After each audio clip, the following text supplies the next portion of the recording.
3. Di jalan besar. Si Jamin lari terhuyung-huyung, sebab terlampau keras ditolakkan keluar pintu oleh ibu tirinya. Setelah sampai di jalan besar, ia menoleh ke belakang melihat perempuan itu menutup pintu kembali dengan keras. Jamin kembali diam-diam. Hati-hati didengarkannya, kalau-kalau si Nem memukuli adiknya pula. Syukurlah, tak terdengar adiknya menangis. Waktu itu hari belum terang benar. Tetapi fajar di sebelah timur sudah menyingsing, alamat matahari hampir keluar dari peraduannya.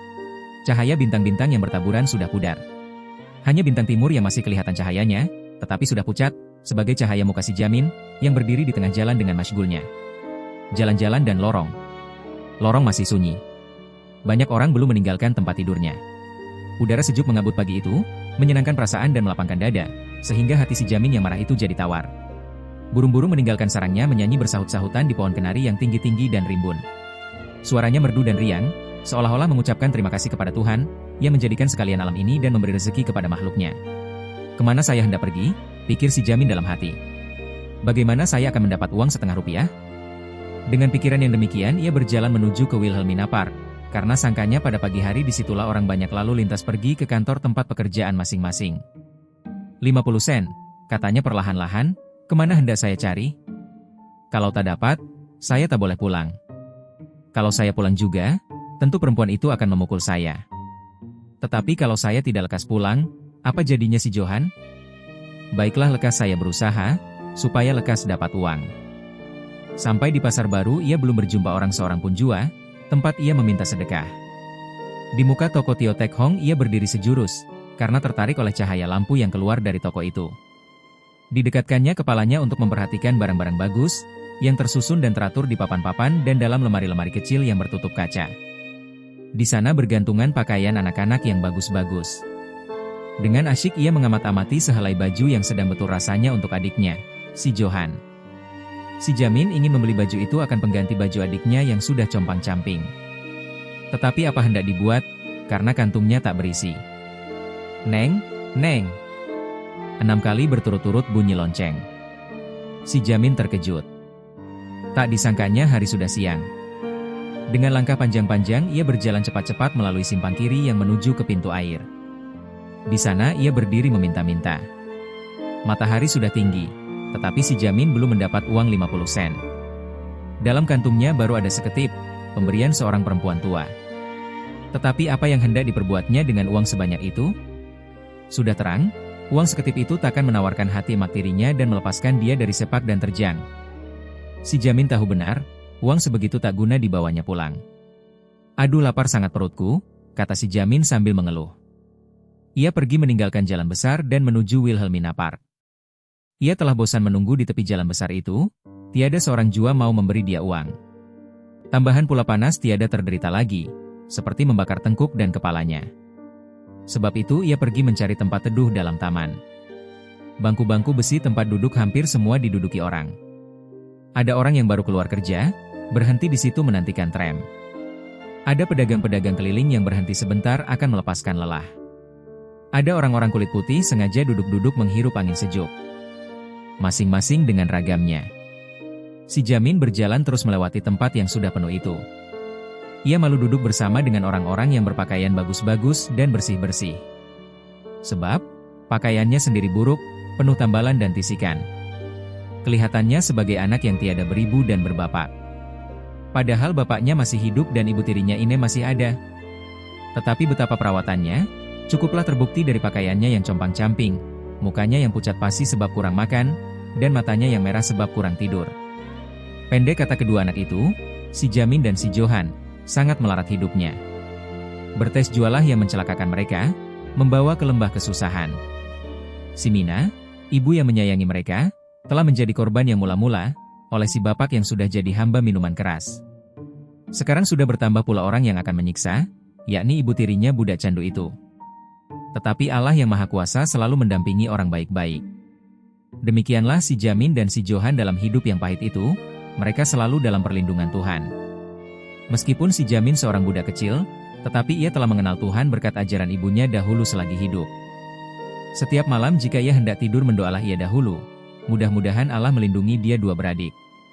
Aduh mak, tidak tertahan lapar dan haus, keluh si Jamin, Ketika ia duduk bersandar pada bangku yang masih kosong, jauh di ujung jalan dalam taman yang bagus itu. Sedang ia duduk, lalulah seorang anak penjual nasi dengan lauknya dan bermacam-macam kue. Melihat makanan yang sedap-sedap itu sangat ingin hati si Jamin hendak membeli. Pada perasaannya ia menjadi bertambah-tambah lapar, dan perutnya makin nyaring berbunyi-bunyi. Tetapi ia berpikir, apa jadinya nanti kalau ia pulang dengan tangan hampa? Sebab itu ditahannyalah keinginan hatinya yang keras itu. Sesudah penjual makanan itu lewat, si Jamin berdiri pergi minum ke sumur bor simbol merek dagang terdaftar, dekat situ untuk memuaskan dahaganya.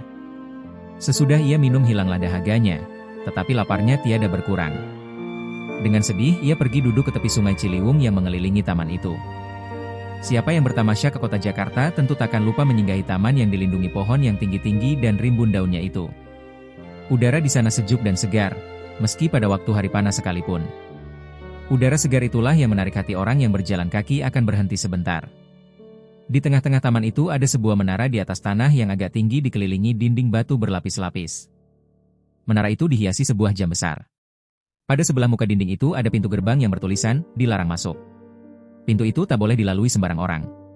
Rumah itu dinamai orang gedung tanah, benteng. Dahulu di sana tersimpan alat-alat perang. Di hadapan benteng itu, di tengah-tengah, ada tugu besar. Di atasnya tampak patung peri bersayap, terbuat dari tembaga bertuang. Tiap-tiap sisi tugu persegi itu ada tulisan peringatan. Semuanya ditulis dengan huruf berukir, amat halus buatannya. Pada 4 kaki tugu itu ada patung singa. Amat indah dipandang mata. Jalan-jalan yang bersilang-silang mengelilingi patung itu terpelihara baik. Begitu juga jalan yang terus ke belakang mengelilingi benteng dalam tanah. Amat senang perasaan melihat semua itu, atau mendengar suara angin sepau-sepau lemah lembut, dan daun-daunan bergeser disertai suara air mengalir, mendambai tebing batu yang licin itu, kemudian gemuruh air yang mencucur di bawah jembatan besar. Di sebelah ilir jembatan yang dinamai orang jembatan pintu air itu, ada sebuah lubuk besar.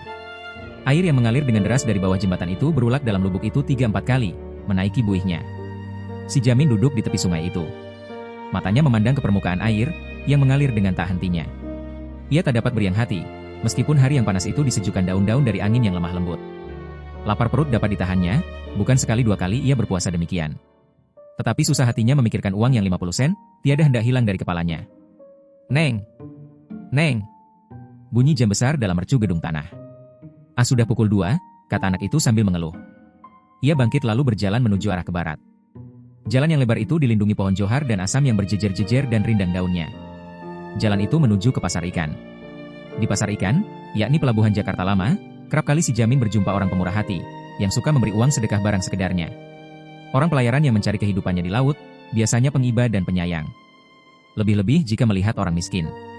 Sepanjang kepercayaan mereka, siapa yang bahil atau kikir kepada orang yang miskin, kurang selamat dalam pelayaran dan sedikit rezekinya.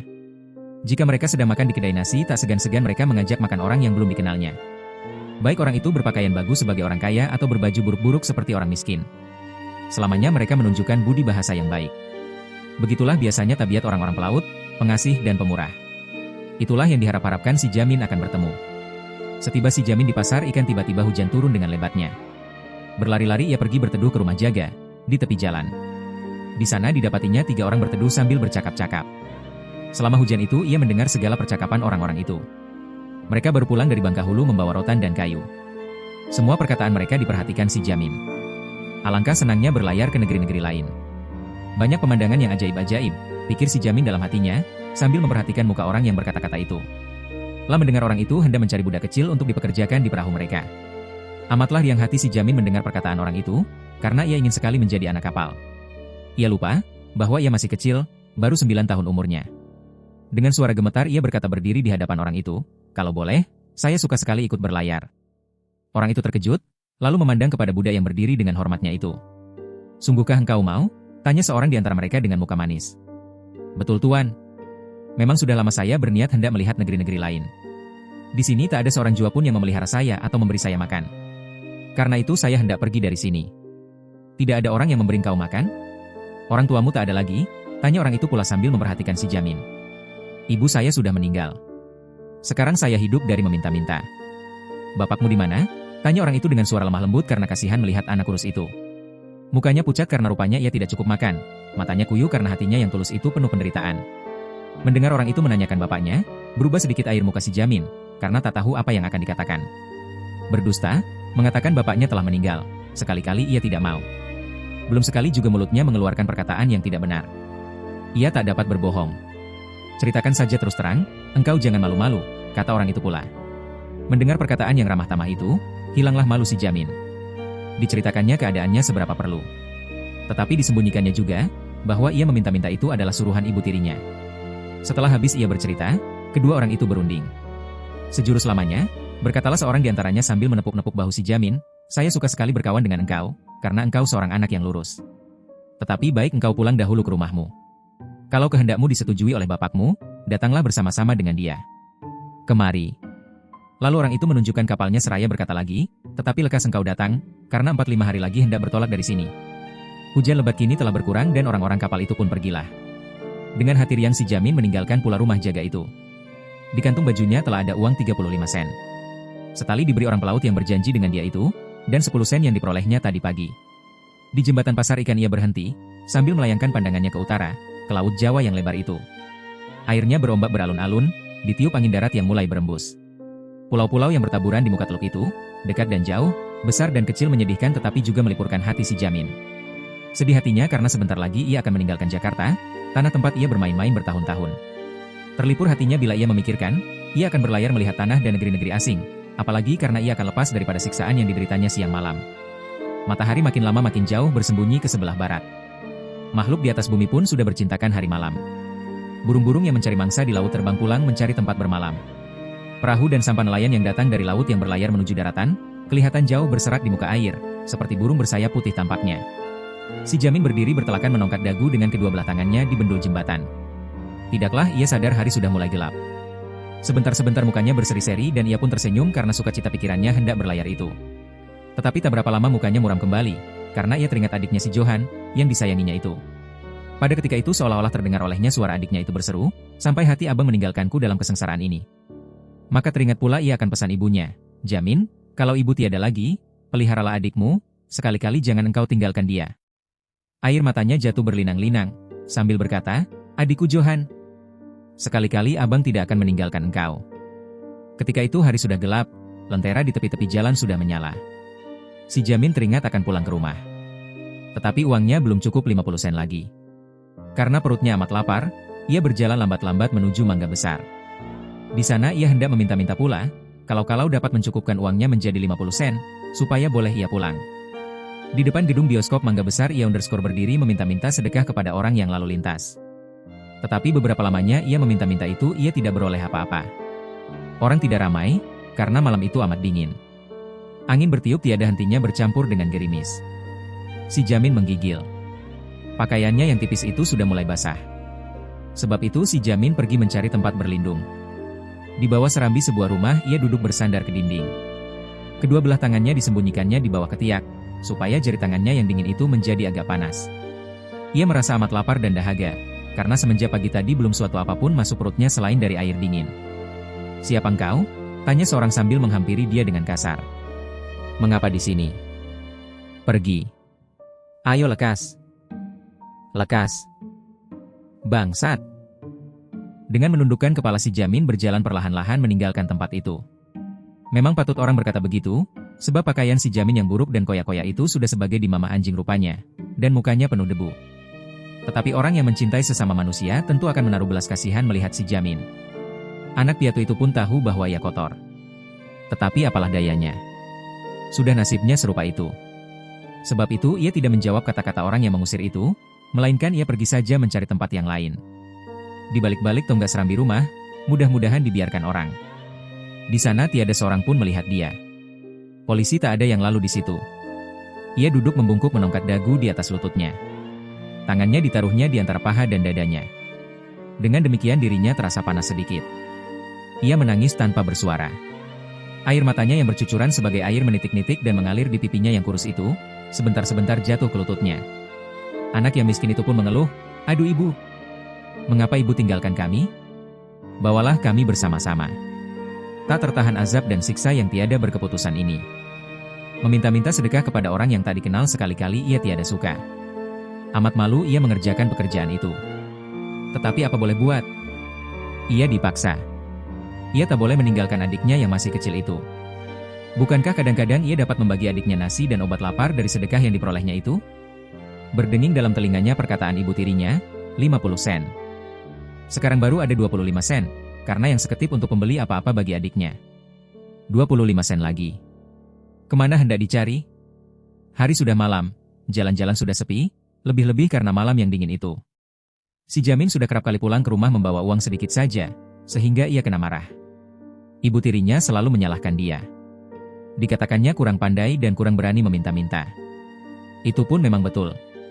Ia malu berbuat seperti budak-budak peminta sedekah yang lain.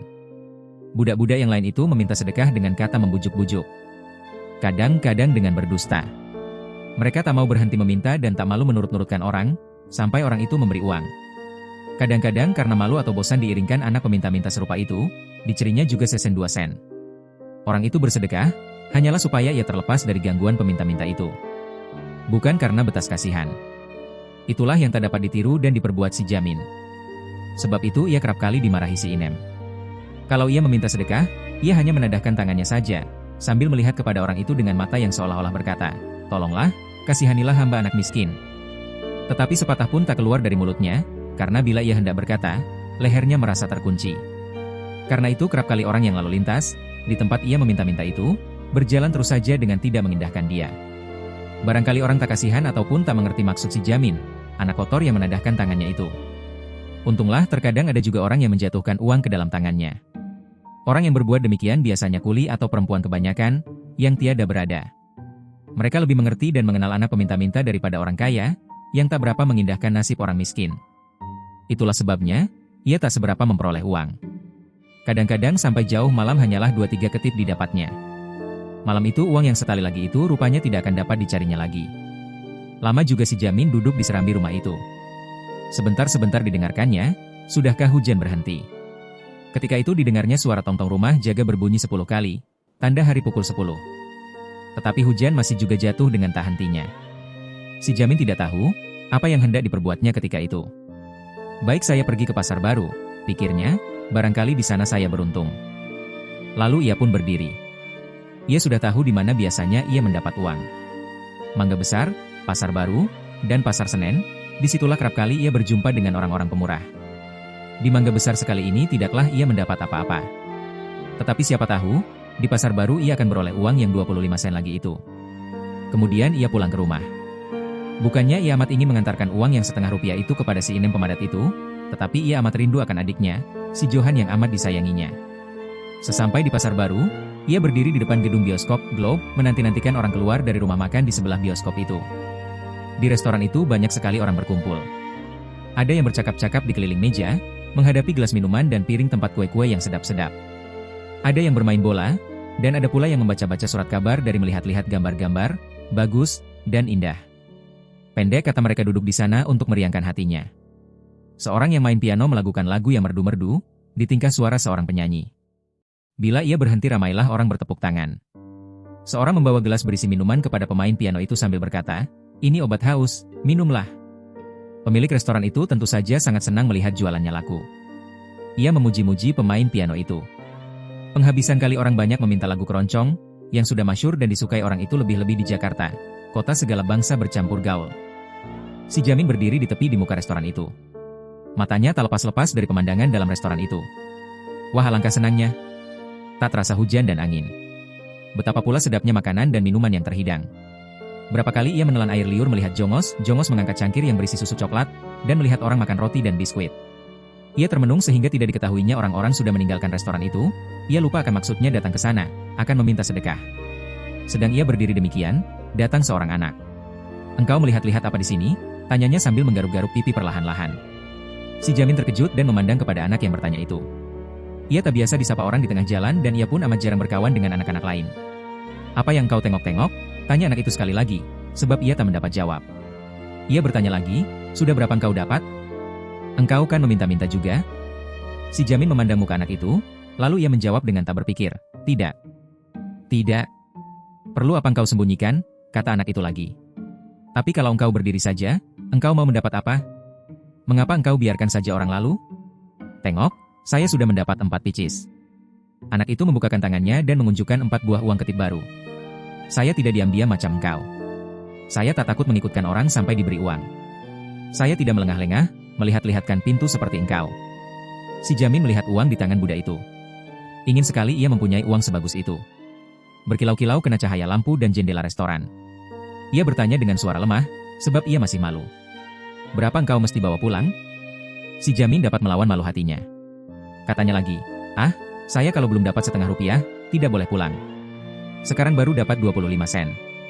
Berat lidahnya menyebutkan perkataan itu, dahinya berkerut, matanya memandang ke tanah. Bingung ia memikirkan bagaimana akan memperoleh uang yang 25 sen lagi itu. Setali saja, engkau sudah bingung, kata anak itu. Tengok. Saya baru keluar sudah dapat 4 ketip. Nanti kalau penonton bioskop keluar, tentu saya dapat lebih banyak. Meminta-minta mesti pandai, supaya orang kasihan. Saya katakan orang tua saya sudah mati, sakit payah.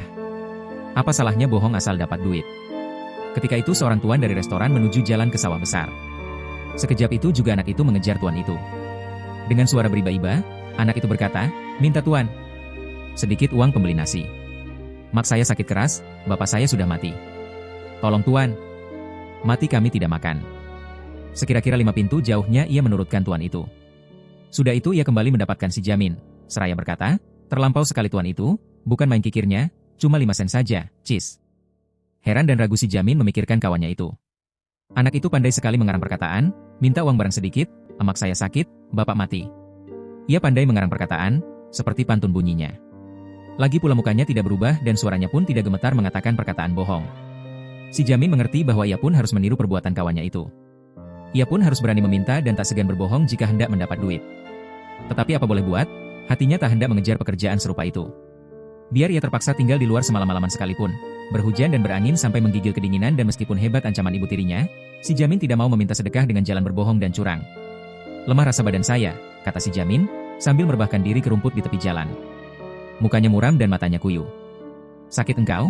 Tanya kawannya dengan suara kasihan, karena melihat si Jamin sudah habis kekuatannya, sebab kelaparan. Engkau lapar barangkali? Tentu engkau belum makan dari pagi tadi, kata anak itu sambil meraba dahi si Jamin. Maka menjawablah si Janin, sesudah ia ditanyai kedua kali. Lah tidak malu-malu lagi karena ia telah mengetahui kawannya itu sungguh menaruh kasihan akan dia. Dengan suara putus-putus diceritakannya, bahwa ia belum makan suatu apapun sejak pagi tadi. Hanya air yang diminumnya akan melepaskan hausnya. Nasi sebutir pun belum ada masuk perutnya. Anak itu meraba-raba kantungnya, lalu mengeluarkan sebuah bungkusan kertas. Dibukanya pengikat bungkusan itu dan isinya diberikannya kepada si Jamin. Katanya, makanlah semuanya, saya tak lapar. Sejurus lamanya anak itu diam-diam melihatkan si Jamin makan roti. Kemudian ia bertanya, apakah semua uang yang kau dapat engkau bawa ke rumah? Kalau engkau bawa semuanya, betul engkau bodoh. Berbuatlah seperti saya. Uang yang saya dapat, saya bawa pulang separuhnya. Selebihnya saya belikan nasi atau makanan-makanan atau saya simpan sendiri. Betul engkau bodoh, kalau engkau berbuat begitu. Barangkali engkau tidak kena hantam, kalau engkau sampai di rumah, kata si Jamin yang sudah merasa badannya agak segar sedikit, sehingga ia sanggup bercakap-cakap. Kalau ketahuan, sudah tentu. Tetapi orang tua saya tak pernah tahu. Lagi pula kalau saya tidak mau pulang, saya pergi saja mencari-cari tempat tidur di luar-luar. Di mana? Tempat untuk tidur? Wah, bukan main banyak di sini, tempat yang bagus-bagus. Cari saja peti-peti besar di belakang toko-toko. Saya bukan 1-2 kali tidur dalam peti serupa itu. Bukan main senangnya, tidak ubahnya sebagai tidur di kasur. Kalau berjumpa peti berisi jerami atau rumput kering lebih senang lagi. Belum pernahkah engkau coba? Belum. Di belakang toko-toko mana? Di Ipswich simbol merek dagang terdaftar di belakang toko Fisher, Savercoal dan kadang-kadang di kota. Tidak pernah engkau kedapatan oleh peniaga? Oh, ya. Tentu mesti hati-hati. 1 kali saya kedapatan. Dia siram saya dengan air.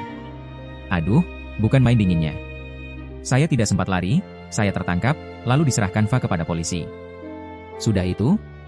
Tidak apa-apa. Cuma saya dibawa ke rumah jaga, disuruh tidur di sana semalam-malaman itu. Besoknya saya dilepaskan kembali. Seorang di antara polisi itu kenal bapak saya. Ia dating ke rumah bercakap-cakap dan memberi nasihat kepada bapak saya. Bapak disuruhnya masukkan saya sekolah. Untung bapak tak menurut ajarannya. Saya tak ingin masuk sekolah. Si Jamin mendengar perkataan kawannya itu dengan sungguh-sungguh. Ia heran mendengar kawannya tak mau sekolah. Sejurus ia termenung berpikir-pikir, lalu ia berkata, alangkah besar hati saya, kalau saya disuruh sekolah. Belum pernah engkau sekolah? Belum sekali juga. Tapi kalau ibu saya masih hidup, tentu saya dimasukkan sekolah. Waktu ibu belum mati, saya masih kecil. Kerap kali ia berkata, kalau engkau sudah besar Jamin, engkau harus masuk sekolah. Tetapi apa boleh buat? Sekarang, si Jamin menundukkan muka, menyembunyikan air matanya yang jatuh berlinang-linang. Kematian ibunya itulah yang menyebabkan pertukaran yang amat celaka dalam kehidupannya dua kakak beradik. Ibunya, sebagai matahari sudah terbenam dan takkan timbul lagi. Bertukarlah terang cuaca dengan gelap gulita, bercampur awan hitam, diarak angin yang sangat dingin. Apa juga yang dipikir dan diangan-angankan si Jamin untuk melepaskan dirinya dari kesengsaraan itu, tak juga berhasil. Pertama, ia masih anak-anak, tidak berdaya dan kedua bukan dirinya sendiri saja yang harus dipikirkannya. Oleh karena putus asa itu, kerap kali ia berkata di dalam hati, meminta nyawanya dicabut malakal maut saja, supaya ia boleh bersama-sama dengan ibunya. Dan terlepaslah ia daripada siksa dunia, tempat kedukaan yang tidak berkeputusan. Anak itu bertanya pula, kalau begitu ibumu sudah mati? Sudah hampir 2 tahun. Di mana engkau tinggal? Di Prinsenlaan. Di mana itu? Di Taman Sari. Sama siapa engkau menumpang? Saya tinggal bersama bapak. Apa dia yang menyuruh engkau meminta-minta? Bukan, tetapi si Nem. Siapa itu si Inem? Ibu tiri saya. Perempuan itu terlampau bengis dan jahat sekali. Sedikit pun ia tak menaruh kasihan. Tadi pagi saya diusir, disuruhnya meminta-minta. Kalau saya tidak mendapat uang 5 ketip, saya tidak boleh pulang ke rumah, katanya. Sekarang bagaimana? Engkau belum dapat yang 5 ketip itu? Belum. Karena itu saya tidak berani pulang ke rumah. Dan saya tak tahu berbuat seperti engkau itu. Tapi saya ingin betul hendak pandai seperti engkau. Bukan engkau tak pandai, tapi engkau takut, jawab anak itu seraya berdiri, sebab ia melihat orang keluar dari bioskop. Kasihan tuan, anak piatu. Sesen saja tuan, pembeli nasi. Tolong tuan. Bapak saya sudah meninggal. Mak sakit payah si Jamin mendengar suara anak itu seperti orang menangis. Kata-katanya keluar dengan lancar sebagai sudah diapal. Sungguh, si Jamin tidak dapat melakukan perbuatan semacam itu, sekalipun terpaksa ia tak pulang semalam-malaman itu, tidur di tanah beratapkan langit. Sudah ia ditinggalkan kawannya, si Jamin berjalanlah ke Pasar Senen. Ia berpikir, barangkali di sana ia beruntung. Sebab itu, ia berjalan melalui lorong-lorong berlumpur. Aduh, bukan main dinginnya. Angin berembus dari belakang dan hujan pun turun sebagai dicurahkan. Tetapi si Jamin berjalan terus, keluar jalan yang satu masuk lorong yang lain. Seolah-olah ia tiada merasai angin dingin dan hujan lebat itu. Setelah sampai di Pasar Senen, berdebarlah hatinya, karena didapatinya jalan sudah sepi dan orang pun hampir tak ada lagi. Putuslah harapannya akan beroleh uang, karena hari sudah jauh malam, dan langit berselubung awan hitam, alamat hujan lebat itu tidak akan lekas berhenti. Ia berjalan tidak berketentuan lagi tujuannya. Hatinya risau, tak tahu apa yang akan diperbuatnya. Sebentar-sebentar seperti terdengar olehnya suara anak tadi, mengatakan, engkau penakut. Ia berjalan makin lama makin lambat. Kepalanya berasa amat berat dan perutnya lapar. Sungguh tak tertahankan lagi. Karena itu langkahnya makin lama makin lambat. Aduh, mati saya sekali ini, kata si Jamin dengan suara amat sedih, seraya mengempaskan diri di muka pintu sebuah toko di tepi jalan itu. Ia menangis terseduh-seduh dan air matanya mengalir melalui pipinya yang pucat dan dingin itu, laksana titik air yang jatuh dari cucuran atap dengan tidak berkeputusan. Teringatlah ia kepada adiknya, yang tidur di rumah seorang diri. Siapa tahu, entah ia disiksa pula oleh si Inem, iblis betina itu. Tetapi apa boleh buat? Hendak pulang ke rumah, ia tak kuat lagi. Kakinya kaku dan tak bertenaga, tulang sendinya lemah dan letih. Kepalanya berat dan pusing, pemandangannya berubah-ubah. Kemudian, si Jamin, anak yang malang itu, tak sadarkan dirinya lagi.